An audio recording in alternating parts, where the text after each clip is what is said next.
Oke guys, welcome back to Crypto Indonesia bersama gue Toshi, di mana kita akan membahas segala sesuatu yang berhubungan dengan cryptocurrency dan blockchain.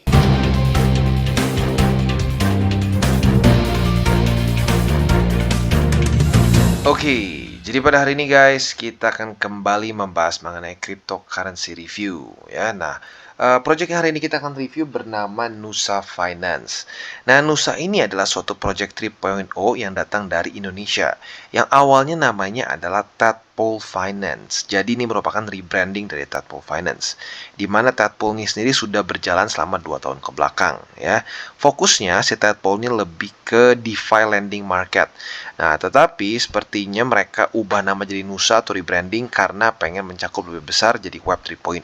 Jadi bukan cuma lending doang, bahkan ada beberapa lagi yang lain juga. Kemungkinan besar akan ada swap dan ya beberapa project lain akan kita bahas di belakang. Nah, jadi pada hari ini kita akan membahas apa saja yang kita bisa lakukan di Nusa Finance dan apa saja updatean terbaru dari project ini. Nah, mungkin salah satu yang paling menariknya adalah dia baru saja listing di Indodex. Ya, si Nusa ini baru listing di Indodex. Dan selain dari itu juga, Nusa ini memang salah satu partnernya adalah Indodex itu sendiri. Ya, bersama juga sama Tokonomi. Jadi otomatis dia listing di Indodex ini satu hal yang lumrah juga. Ya. Nah, jadi apa saja yang kita bisa lakukan di sini? Yang pertama, seperti awalnya ya, tujuannya adalah untuk lending market. Jadi ini yang paling sudah jadilah kesannya ya. Nah, si lending market ini sesuai dengan namanya, kita bisa antara meminjamkan kripto kita atau kita pinjam kripto ya. Nah, ini tentunya sudah banyak dilakukan oleh beberapa exchanger besar juga di dunia ya. Nah, sekarang ini dilakukan secara decentralized di Nusa Finance ya. Kita bisa cek di sini, kita klik di Nusa Finance ya. Kalau lu klik bagian lending market akan keluar seperti ini. Nah, di sini akan keluar yang pertama adalah ini connector wallet ya. Nah, kalau kalian sudah punya wallet MetaMask ya bisa kalian konekkan saja, tapi pastikan harus ubah dulu jadi BNB Smart Chain. Karena kalau lu baru banget buka MetaMask, langsung hanya keluarnya itu Ethereum Network saja. Jadi buat lu yang pengen pakai langsung coba, monggo buka langsung juga si MetaMask-nya dan setting BNB Smart Chain Network kalian ya. Setelah kalian sudah konekkan wallet, kita akan ke bawah di sini. Ada supply market dan ada borrow market. Ya, sesuai dengan namanya, borrow artinya kita meminjam. Jadi anggap lo kayak mau KPR lah kesannya. Lo kan minjem duit nih. Nah, lo lihat dulu apa? Yaitu bunganya. Bunganya berapa? Ya. Di sini kita bisa lihat namanya borrow rate. Nah, untuk Nusa di 7,18%, Tadpole di 1,82, BTC di 8,13, ETH di 15,7 dan seterusnya, ya. Nah, setelah dari itu, lu bisa pilih nih, collateralnya apa? Kayak kalau bahasa simpel tuh jaminan lu apa? Ada orang misalkan mau minjem duit ke bank, ya. Biasanya jaminannya ya rumah, aset-aset dia lah, ya. Nah, di sini yang kita jaminkan adalah kripto lagi, karena memang ya kita dalam dunia cryptocurrency, ya. Jadi kita ambil contoh, misalkan kita mau meminjam misalkan apa ya, kita ambil ETH misalnya, kita mau minjam Ethereum. Kita punya misalkan Nusa ya, kita memang sudah follower dari zaman dulu misalkan ya. Nah, kita mau pinjam Nusa, kita enable di sini ya, salah satu aset yang kita mau jadikan sebagai collateral. Nah, selain dari itu, kalau dari segi yang kalian mau pinjam gitu, kalau kalian mau minjam aset di sini, yang kalian harus pertimbangkan juga adalah maximum call di sini atau ya di sini call ya. Nah, kalau dia semakin tinggi semakin bagus. Bahasa ya simpelnya bahasa futuresnya tuh makin tinggi ini makin kemungkinan lo kena likuidasi kecil ya. Karena kalau sudah sampai nembus nih, misalkan lu minjam, wah terus ujung-ujungnya bunga lu udah numpuk lah gitu kesannya sampai kena kolateral lu. Nah, otomatis semakin tinggi semakin bagus. Ya, jadi itu dari segi kalian yang mau minjam. Jadi mungkin kalau kalian bisa pertimbangkan di sini salah satu yang paling bagus adalah, dan ya sebenarnya bukan salah satu yang paling bagus, tapi yang paling bagus adalah BUSD di 80%. Ya. Itu dari sisi yang mau minjam atau borrower. Nah, sisi dari kalian yang ingin mendapatkan bunga, bisa nggak? Ada juga di sini ya. Kalian bisa kesannya ya kalau kayak di bank gitu kan ya, lu ada deposito gitu. Nah, lu deposito dapat bunga dari mana? Theoretically ya dari minjem-minjemin ke orang lain, walaupun kalau ya traditional finance nggak sesimpel itu ya. Ya, tapi itu video lain lah ya. Intinya di sini buat lu yang pengen atau lu punya lah aset-aset kripto yang nganggur, nggak menghasilkan uang gitu ya. Lu bisa pertimbangkan untuk masukkan ke Nusa Finance. Nah, apa perbedaannya dibandingkan dengan kita masukin aja ke exchanger? Exchanger, wah bunganya lebih gede bang, kayak BTC tuh ada di exchanger A atau exchanger B 5% bang, di sini cuma 3. Ya lo coba lihat ya, lo coba lihat mereka APY 5%-nya itu cuma berapa ya? Ya sebanyaknya ya, nggak semua, nggak terlalu gede, biasa cuma $1.000, maksimum biasa 2.000, gitu ya, jarang bisa sampai wah belasan sampai puluhan ribu, kayaknya bahkan nggak ada ya. Nah jadi buat lo yang mungkin sultan nih ya, BTC lo misalkan 20 gitu ya, atau USDT lo 100.000, nah mungkin bisa pertimbangkan untuk pakai di sini ya, atau lo masukkan ke sini karena APY-nya cukup besar untuk jumlah yang besar juga ya. Oke, jadi kurang lebih seperti itu untuk bagian landing ya, quite straightforward. Dan yang pasti yang harus kalian ekstra hati-hati adalah kalau kalian minjem duit ya, sama juga dengan kayak minjem duit pada dunia nyata ya. Ya harus hati-hati, jangan sampai kalian kolateralnya habis. Karena kalau kolateralnya habis, ya kalau misalkan di dunia nyata masih bisa nego-nego, di sini ya udah langsung aja kena likuidasi ya. Oke, nah selanjutnya bagian trade mereka ada swap dan liquidity. Ya, jadi cara kerja ini percis seperti DEX ya, dan arguably this is a DEX juga ya, karena walletnya lo yang pegang, semuanya literally asetnya di tangan lo ya. Nah di sini salah satu juga cara buat kalian yang mungkin udah pendukung lama dari Nusa yang waktu zaman namanya masih Tadpole ya, lo punya token TED. Nah, lu juga bisa tukarkan di sini ya. Jadi misalkan lu yang punya TED di wallet tinggal masukin ke MetaMask, lalu kalian swap ke Nusa. Ya, dan tentunya bukan cuma ini saja, lu bisa swap berbagai macam ya, seperti BTCB, lalu bisa ETH, USDT ke aset apapun. Bahkan kalau lu nggak ketemu di sini, lu bisa juga paste contohnya di sini ya. Gue udah ambil contoh ini Alpaca, seingat gue ya. Kita coba lihat di sini. Nah, ya benar. Alpaca Finance, dan kita juga bisa tinggal copy paste aja sih kontrak mereka. Ya, jadi literally sama persis seperti DEX lain cara kerjanya. Arguably lebih user friendly ya, karena beberapa DEX gue udah sering kali pusing sendiri makanya ya. Nah, selanjutnya ada juga liquidity. Ini bisa dibilang kayak udah adik kakak lah, karena kalau kita sistemnya swap seperti ini ya, order book mereka tuh based on LP ya. Nah, dan basically price mereka juga berdasarkan LP semua. Nah, jadi otomatis ini kalian bisa juga tambahkan, salah satunya adalah Nusa dan BNB. Ya ini ya bisa dibilang baru ada ini aja ya. Nah, jadi buat lo yang punya Nusa dan punya BNB, monggo bisa kalian add liquidity di sini ya. Nah, setelah itu kalian akan mendapatkan token, tapi bukan Nusa. Yang kalian akan dapatkan adalah LP tokens. Nah, LP tokens ini kalian bisa staking kan di farms ya. Jadi di earn ini kan ada airdrop dan farms nih. Nah, yang pertama akan kita bahas dulu farms dulu nih, airdrop nanti di belakang. Ini bisa dibilang kayak produk pamungkasnya mereka ya. Nah, di sini kalian masuk ke farms, ada bukan pair ya. Ada satu yang kita bisa klik di sini, dan kita basically tinggal enable saja si LP tokens yang kita dapatkan setelah kita menjadi liquidity provider di swapnya mereka ya. Lebih tepatnya di trade-nya mereka lah ya. Nah, setelah itu kalian tinggal enable, nanti per berapa lama sekali kalian bisa harvest si Nusanya. Ya, jadi kalau di Uniswap kan biasanya langsung tuh ya, lu jadi liquidity provider di sana langsung dapat Uni.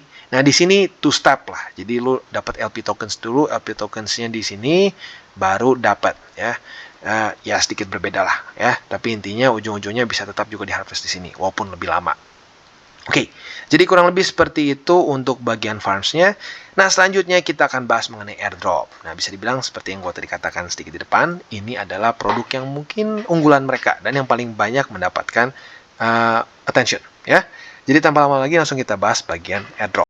Oke, airdrop program kita akan bahas di sini. Salah satu keunikannya adalah kita bisa ikut beberapa program secara bersamaan selama periodenya masih saling nge-slice ya. Jadi kalau kita di sini tanggal 17 sampai 13 November, 10 sampai 7, 29 sampai 21, ini cukup lama ya, dari Agustus sampai November. Nah, jadi kalau lu mau ikut tiga-tiganya bisa sebenarnya ya. Untuk hari ini contohnya kita akan ambil si Ever. Kalau kita lihat di sini total airdropnya mencapai 14.000 USDT, participating si ininya Evernya itu sudah sampai 800.000 lebih. Yang token yang sudah di airdrop mencapai setengahnya, yaitu 7.000 USDT, dan airdropnya ini akan end di bukan tanggal ya, lebih tepatnya 9 hari ke depan ya. Nah, cara kerjaan seperti apa? Di sini 14.000 USDT akan didistribusikan bagi seluruh partisipan yang mengikuti airdrop ini ya.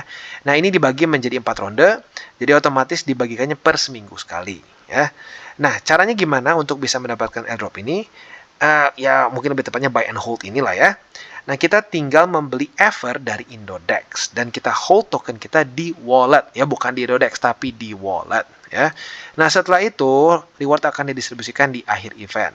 Nah, note juga selain dari harus beli si Ether di Indodex, kita juga harus hold minimum 50 TED atau 5 Nusa seingat gua. Ya, mereka untuk yang Nusa ini redominasi 1-0 ya.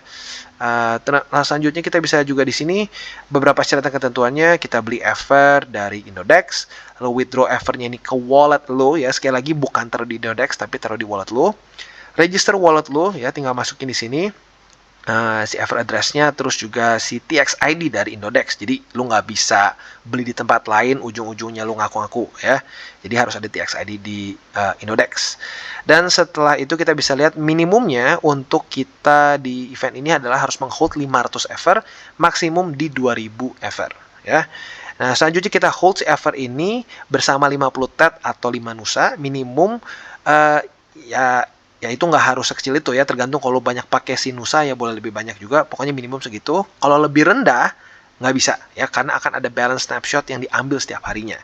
Nah, jadi yang paling kecil balance-nya akan dipakai. Jadi kalau misalkan lu mepet dan lu pakai si TED atau si Nusanya, ya berarti nggak eligible ya. Nah, lu harus hold minimal 7 hari untuk bisa eligible juga, makanya gue bilang dibagi per sebulan itu 4 kali ya, berarti per setiap seminggu sekali akan dibagikan reward.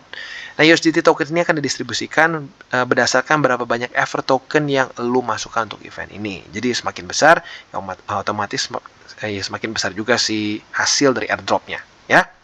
Jadi kurang lebih seperti itu cara kerjanya, quite simple ya. Dan bisa dibilang ini katanya salah satu yang paling banyak dinikmati di Nusa Finance ya. Dan kalau dari rewardnya lumayan besar ya. Kalau ini aja si Onit itu berarti 10.000 USDT berarti 150 juta. Ini 200 juta lebih, ini juga 200 juta lebih ya.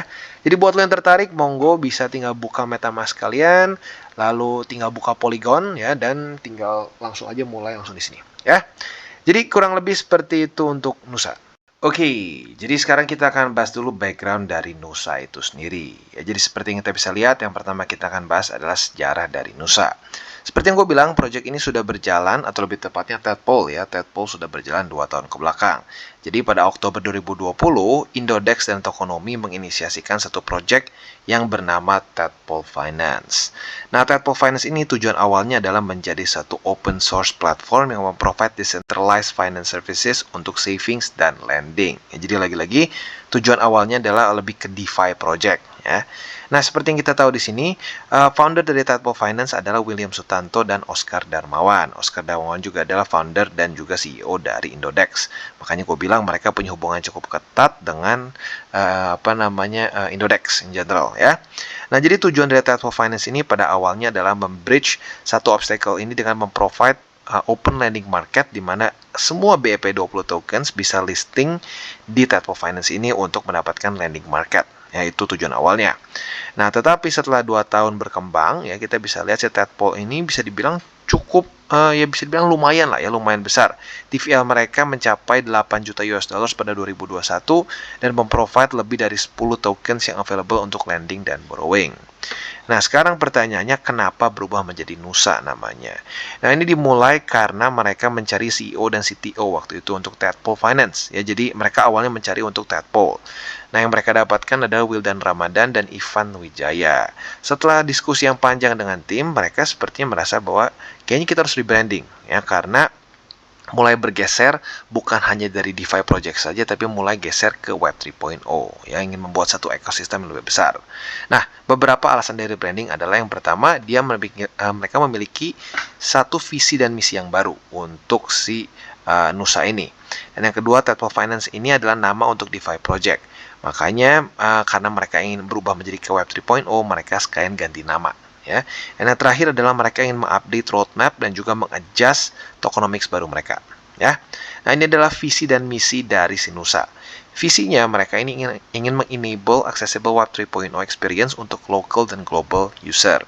Nah, seperti yang kita tahu, future of internet itu bisa dibilang adalah Web 3.0 ya, di mana internet ini bisa dibilang atau lebih tepatnya para user dari internet ini bisa mendapatkan full control dari aset mereka di internet. Seperti yang kita tahu ya, zaman dulu lah, contoh paling gampang adalah item di game ya. Salah satu yang bikin gue paling kaget dulu adalah di 2000 berapa ya? 2015 mungkin ya, dimana gue waktu itu lagi sering-seringnya main CSGO gitu ya. Gue bingung ada orang bisa beli skin sampai mahal banget gitu ya. Beli skin pisau, beli skin AK, M4, dan lain-lain bisa luar biasa mahal, padahal nggak nambah stats, nggak nambah apa-apa. Jadi tujuannya adalah untuk mengekspresikan diri mereka, tapi mereka berani bayar mahal. Nah, tapi satu hal yang paling mendasar adalah aset itu bukan punya mereka. Karena kalau tiba-tiba nih, akun mereka ke-ban, ya, akun mereka ke-ban permanen misalkan, karena mereka waktu itu iseng-iseng cari cheat atau apa, taunya ke-ban seumur hidup. Nah, berarti aset itu lu udah nggak bisa akses lagi karena itu terkunci ke bisa dibilang akun lo. Nah, di sini dengan Web 3.0 aset kita ini benar-benar terpisah dari akun seperti itu. Ya, jadi ada di wallet kita sendiri, di mana seed phrase-nya kita yang punya. Jadi kalau sampai hilang atau kejebol ya otomatis salah kita sendiri. Nah, itu dia yang ingin diberikan oleh Web 3.0 salah satunya, ya. Nah, misi mereka yang pertama adalah menjadi up to date dengan development dari Web 3.0. Nah, jadi Web 3.0 ini adalah satu teknologi yang sedang, dan bukan cuma teknologi, tapi satu industri yang sedang berkembang dengan sangat cepat. Nah, tentunya akan ada new development ya.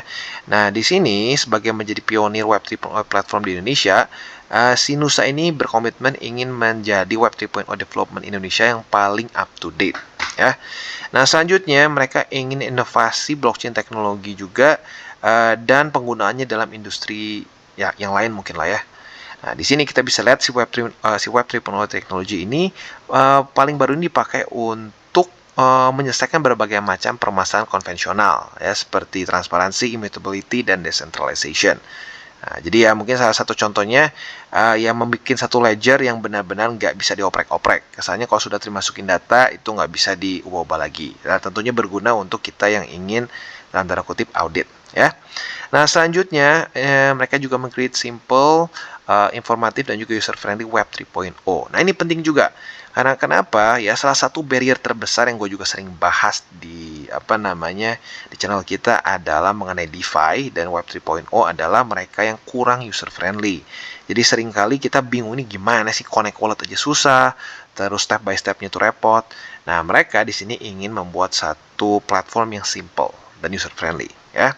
Yang keempat, mereka ingin mengkonstruk juga a healthy incentive mechanism untuk membenefit para project supporter. Nah, ini juga penting karena seringkali kalau projectnya hanya pom-pom saja, ya ujung-ujungnya hanya benar-benar jadi project pom-pom dan mati ya. Nah, di sini mereka ingin membuat satu